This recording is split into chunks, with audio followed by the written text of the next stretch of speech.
Magandang oras po sa inyong lahat. Magandang umaga Luzon, Visayas at Mindanao at sa buong mundo. Magandang oras po sa inyo. Ito po ang aking bato na ipapakita sa inyo na napakagandang bato na ang tawag po sa batong ito ay haring bakal. Bakit po tinatawag itong haring bakal? Dahil tinatawag itong haring bakal dahil po nagiging immortales o virtudes na walang katapusang kapangyarihan na hindi na siya kailanman babalik sa dati na magiging malambot pa ang kanyang katawan. Kaya tinatawag siya haring bakal. Ito ang haring bakal na mutya na itsura. Itong isa bilog-bilog siya. Bilog-bilog siya. Ano? May pagkabilog-bilog. Yan, may pagkabilog-bilog siya. Ang isa, ito, iba ang itsura nyo. Yan. Ang tanong, saan ba nakukuha ang haring bakal? Ang haring bakal, makukuha po yan sa kahoy. Yung kahoy na tinatawag na haring bakal na nagiging bato, yung karamihan makikita mo ang haring bakal yan sa buko ng kahoy. Alam mo ba yung buko? Yung buko ng kahoy kung saan siya nananga at nanigas at nagiging asiro, nagiging bato. Kaya tawag nila haring bakal yan. Ito ang juwin. Ang tao may tinatawag na tuhod o juwin ng tao. Yan. Ito ay juwin ng kahoy na haring bakal. Yan, juwin po ito na tingnan mo ng mabuti para siyang omo na itim. Pero sa totoo po, ito ay juwin ng kahoy. Juwin. Ito po ang kahoy na kasama niya sa pagjuwin. Yan.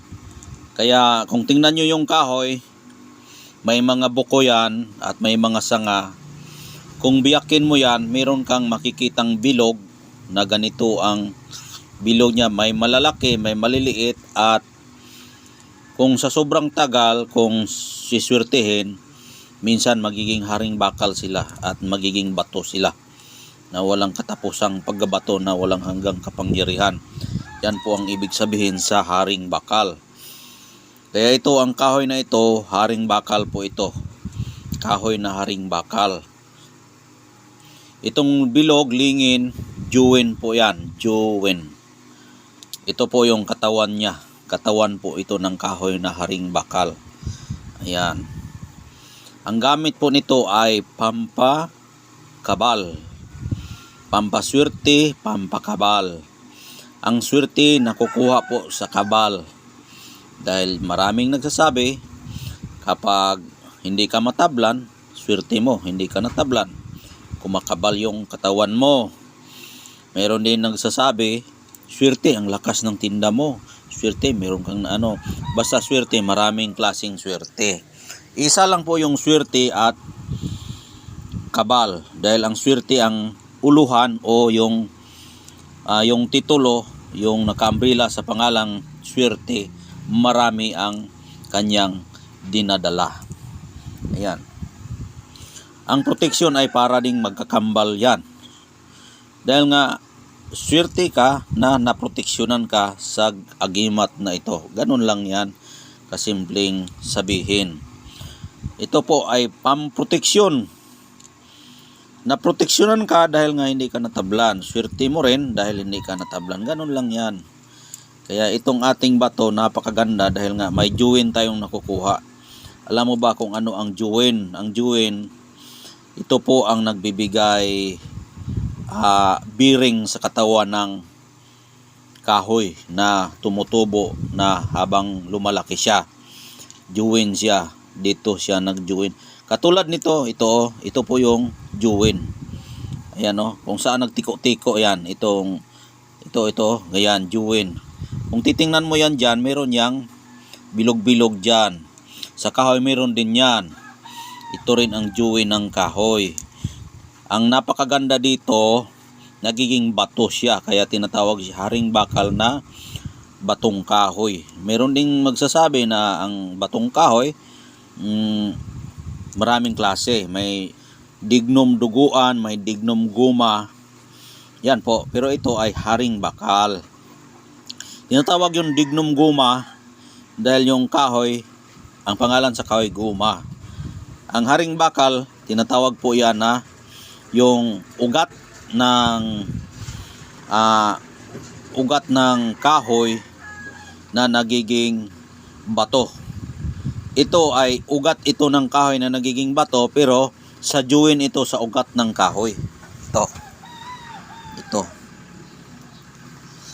Ang kahoy na pangalan nito ay, kung hindi ako nagkakamali, yung kamagong o yung tinatawag nila balayong sa Bisaya. Dahil itim po siya, kaya kamagong po ito. Itim. Kasi hindi ka makakita ng kamagong na pula. Ito'y itim. May juwin na. Maganda kapag may juwin. Ayan. Baka magtataka kayo bakit ito hindi bilog at ito ay bilog. Dahil nakuha ko po ito sa bukid sa puno ng malaking troso. Ito.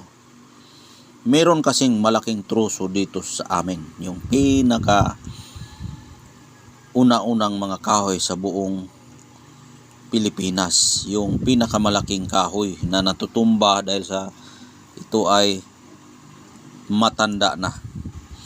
Wala kasing magtutroso dito dahil pinagbawal ng ating gobyerno. Kaya hinayaan lang doon sa bukid na natutumba at palagi lang namin yan dinadaanan yung malaking troso. Minsan diyan kami tumutungtong, pumapatong kami diyan, naglatay-latay lang kami diyan.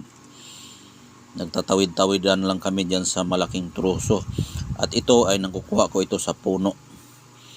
Hinukay-hukay ko dahil nga nag-expect ako na baka ito sa sobrang tanda may bato ito na nakasama sa ilalim. Kaya hindi ako nagkakamali, meron nga siyang bato.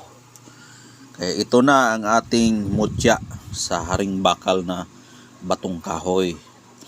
Yan. Ito, pwede mo ito ipukot. Pukutin mo itong isa, ikwintas mo. Tapos kapag may kalaban, ilagay mo sa iyong bibig, ugo mo ni. Tapos parang kindi lang. Pag may bakbakan, hindi ka matablan.